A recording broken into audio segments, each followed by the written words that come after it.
What's up, Blue Jays Nation?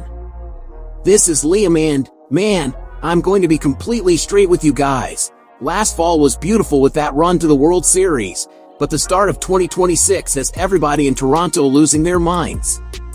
18 wins and 24 losses. That was not the plan. And the craziest part is that the main finger being pointed by the fan base right now goes directly at the guy who just signed a historic 14-year, $500 million extension before the contract even kicked in. Vladimir Guerrero Jr. dominated the WBC with the Dominican Republic, but now it looks like he forgot how to hit for power. But hold on, there's a secret hidden in the advanced numbers that nobody is telling you about, and it proves whether we should panic or not. On top of that, our starting rotation is being destroyed by major injuries, and an urgent insider rumor says Toronto is leading the race to land a former Cy Young Award winner to save the season. Before we continue, if you love the Blue Jays and don't abandon this team during the tough times, subscribe to the channel. We're focused on reaching 5,000 subscribers, and your support truly helps the channel grow. Leave a like too! Now, let's talk about what's going on with Vlatty. If you only look at the surface, Guerrero's traditional numbers are misleading. He's batting .292 with a .373 on-base percentage. He's getting his singles, he's drawing his walks, but the real problem is that the raw power has disappeared.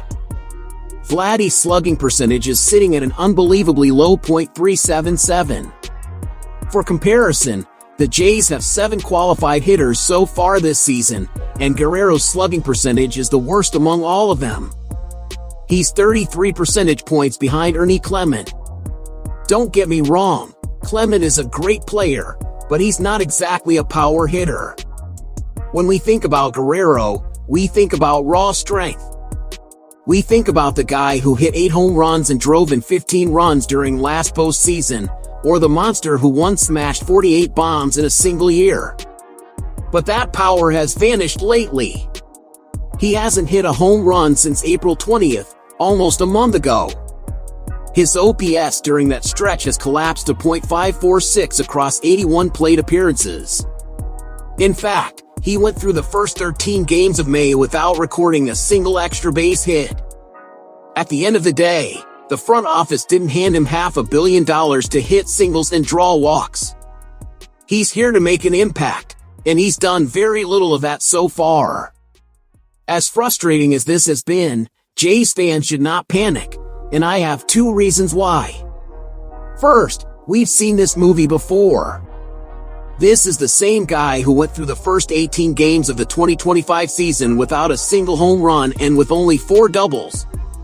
He didn't hit his second homer until game 26 and had only 4 extra base hits through the first 42 games. At that same point, the Jays were stuck with a mediocre 21-21 record. And how did that story end? Vlatty finished with 23 home runs, became an All-Star, received MVP votes, and had one of the greatest postseason runs in MLB history, carrying Toronto all the way to the World Series.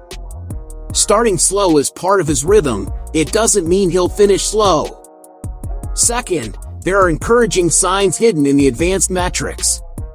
His bat speed is sitting at 76.4 miles per hour, basically the same level as last year. In other words, he hasn't lost his power. On top of that, Vladdy's pulled fly ball rate is at 15.7%, his highest mark since 2023. In baseball, when you're pulling fly balls with that kind of bat speed, home runs become inevitable. He's just a little out of sync right now, and, with the team struggling and dealing with so many injuries, Vladdy is clearly trying to do too much. That's going to change once he adjusts his timing. But if the offense can be fixed internally, our starting rotation has turned into a full-blown emergency. The 19-24 record reflects a pitching staff that has been destroyed by injuries and has completely lost its consistency. The most painful case was Cody Ponce. He had just signed a 3-year, $30 million contract in December after 3 outstanding seasons in Japan. But on March 30th, In his first MLB appearance since 2021, he suffered a severe ACL sprain in his right knee against the Rockies. Ponce underwent surgery and is out for the remainder of the 2026 season. With Ponce out and several other arms piling up on the injured list, finding any kind of rhythm has become impossible. That's exactly why a trade has become necessary, not just to stabilize the pitching staff, but also to bring new energy into the clubhouse. And journalist Patrick McAvoy from Sports Illustrated dropped a bomb by saying that the Blue Jays should be first in line to call the Miami Marlins about former Cy Young Award winner Sandy Alcantara. Alcantara is no stranger to trade rumors and would bring an immediate impact to Toronto. He still has a hefty $56 million left on his contract, but his talent makes the investment worth it for a team trying to win right now. He has already shown flashes of his Cy Young form this season and would become the pillar our rotation desperately needs. The front office will probably need more than one move to fully repair the damage caused by injuries, but Alcantara alone would change this team's competitive level in Canada.